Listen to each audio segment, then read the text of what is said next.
Hey friends, I'm here for your daily dose of hope. I'm going to put the link to the article that I'm going to show you in the comments so that you can read the entire thing for yourself. The headline here is that the FBI is still in play. They push back.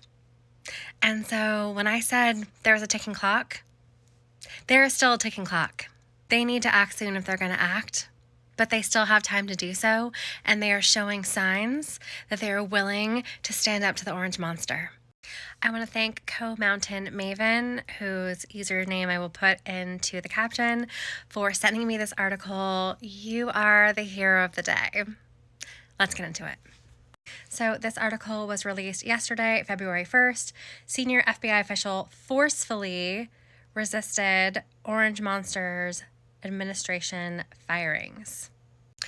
Brian Driscoll is the acting FBI director, and he has pushed back. Now, he couldn't stop the 6 to 8 officials. The number has been sort of shifting. There's 6 to 8 heads of departments that were let go, although one of them, it looks like, was able to transfer to a different department. So again, it's somewhere between 6 and 8. And he wasn't able to stop the prosecutors who worked on the J6 cases from being fired, but he was able to push back on a big demand. So the Orange Man demanded a list of all of the FBI agents who worked on J6 cases, because they have access to the names of the prosecutors, but they don't have access to the names of the agents. And we're talking thousands of agents across the country because of how many cases there were. And Driscoll is refusing, as of now, to give him a list of those agents, because you know what? He's actually on that list. He was one of the agents who worked on one of those cases.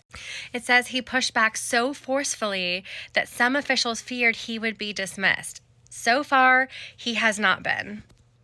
And this gave me hope, you guys. If they were just gonna roll over and not do anything, he'd just hand over the list. He's not doing that, and there's a reason. He's protecting the agency, which is what he's supposed to do. But you and I think there's a bigger reason that the pushback is happening. So Driscoll sent a memo to the whole FBI workforce explaining what had happened, that the acting attorney general, who is, by the way, the Orange Monster's former defense lawyer. And I think this is an interesting note. It wasn't the acting attorney general who sent this memo. It was the deputy attorney general, which is a step below the one that Orange Monster has put there to do his dirty work. It did not come from the guy that I've mentioned in a previous video, who is the acting attorney general right now. So they ordered the removal of the 8 senior FBI executives. Driscoll also said they had been told to turn over the names of every FBI employee involved in investigating January 6 rioters. According to sources, this is what Driscoll wrote in the memo to all of FBI. It says, as we've said since the moment we agree to take on these roles, we are going to follow the law, follow FBI policy, and do what's in the best interest of the workforce and the American people.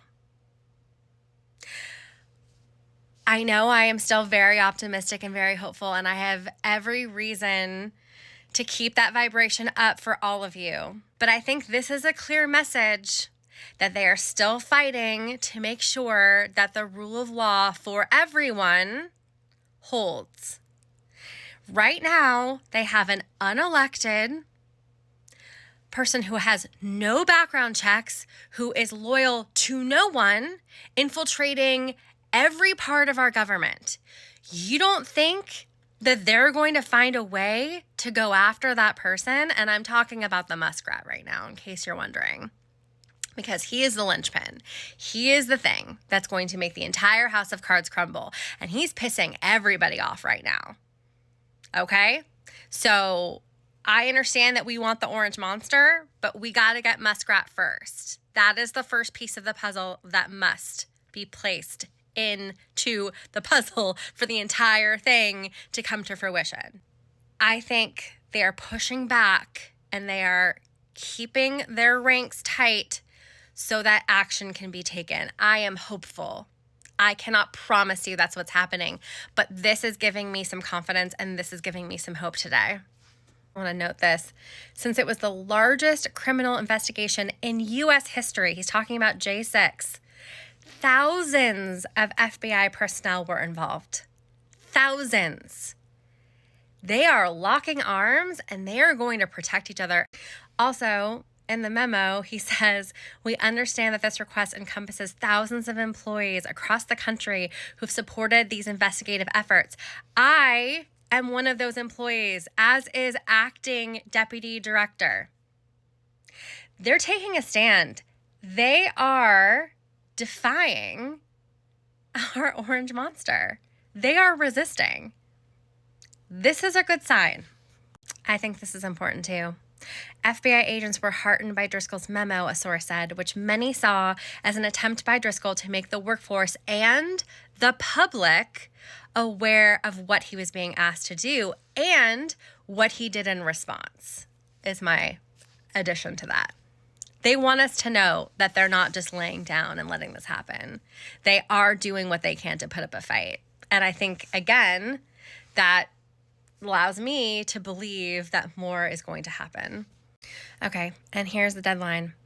He said in the memo that he has been directed to provide the DOJ by noon on Tuesday a list of all FBI employees involved in Capitol riot cases and, this is strange, also those involved in a case against a Hamas leader.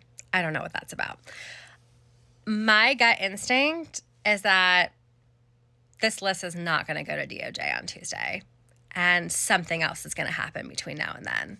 That is what I'm hopeful of. Again, can't make any promises, but this has lit a fire underneath the agency, and they know they have to act between now and Tuesday.